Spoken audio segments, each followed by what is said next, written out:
أهلا بيكم في حلقة جديدة من قعدة روقان، ويلا نبدأ حلقتنا.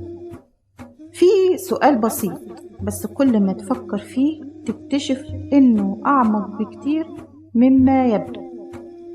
ليه كل الناس اللي اتفرجت على فيلم تايتانيك اتأثرت بدموع روز وهي سايبة ايد جاك بيغرق؟ وليه عيطوا لما سمعوا موسيقى النهاية؟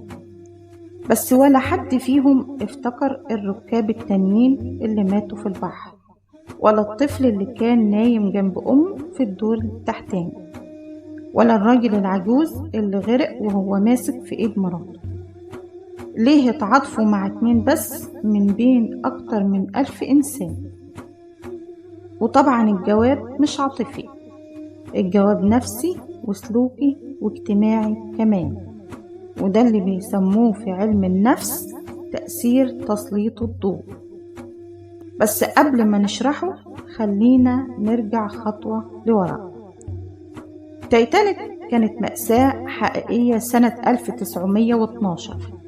أكتر من 1500 إنسان ماتوا، واللي نجي عدد بسيط جدا. بس في الوعي الجمعي لما نقول كلمة تايتانيك محدش بيشوف السفينة ولا الركاب ولا حتى الكرسي. الناس بتشوف وشين بس، جاك وروز. ليه؟ لأن السينما قررت كده. الكاميرا وجهت الضوء عليهم، والموسيقى اشتغلت لحظتهم، والسيناريو خلى كل مشاعرنا تتجمع في قصة حب واحدة، ونسي إن حوالين القصة دي آلاف القصص التانية، ويمكن أصدق ويمكن أوجع.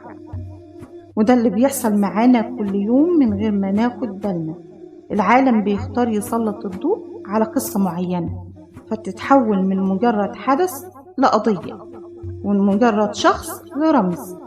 زي لما يحصل حادث كبير بس الإعلام يركز على شخص واحد فيه، الناس كلها تبدأ تتكلم عن الشخص ده، يتحول لبطل أو ضحية أو رمز، والباقيين كأنهم ما كانوش موجودين.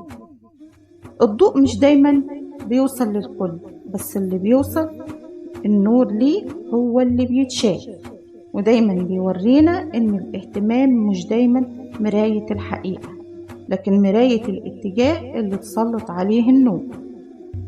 لو فكرنا شوية هنكتشف إن حياتنا كلها متأثرة بتأثير تسليط الضوء، مش بس في الإعلام لكن في العلاقات كمان.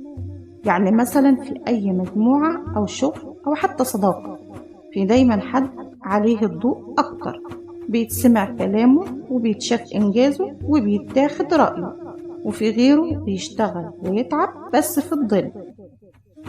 الضوء بيدي وجوه، بس اللي بيتحرم منه بيحس كأنه مش باين، كأنه مش محسوب، وده بيسيب عند ناس كتير شعور باللا جدوى أو الغيرة أو حتى الانطفاء.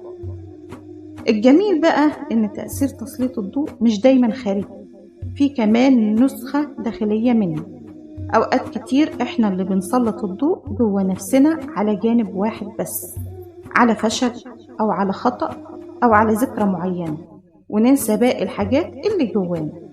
بنفتكر إن الناس كلها شايفة نفس النور ده اللي شايفينه على نفسنا، لكن الحقيقة محدش واخد باله غيرنا.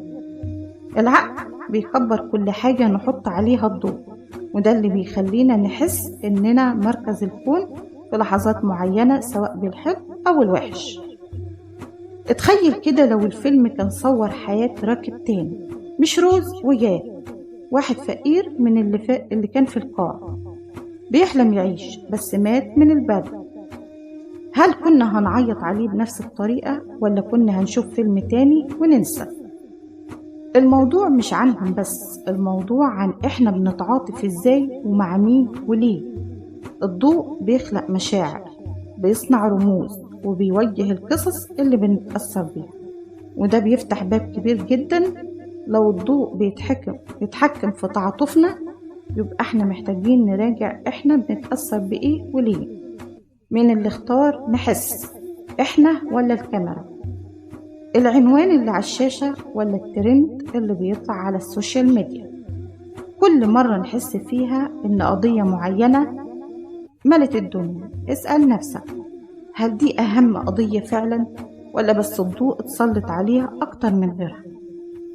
احنا محتاجين نعيد توزيع النور، نسلط الضوء على اللي مش متشاف، على الناس اللي بتشتغل في صمت، على القلوب اللي بتدي من غير ما تاخد، على التفاصيل الصغيرة اللي بتعدي وسط الزحمة. لأن العالم مش دايما عادل في توزيع الضوء، بس احنا نقدر نكون أكتر وعي بالنور اللي بنمشي وراه. في النهاية القصة مش عن تيتانيك ولا عن جاك وروز، القصة عننا احنا، ازاي بنقرأ اللي شايفينه، وازاي بنقرر نوجه مشاعرنا، وازاي ممكن مجرد ضوء صغير يغير الطريقة اللي بنشوف فيها الحقيقة كلها. خليك فاكر دايما، مش كل اللي في النور هو الأهم، ولا كل اللي في العتمة أقل قيمة. في قصص عظيمة ما وصلهاش الضوء، بس ده ما قللش من عظمتها، هو بس خلاها تنتظر حد يشوفها. كنت معاكم، ودي كانت قعدة روقان عن تأثير تسليط الضوء.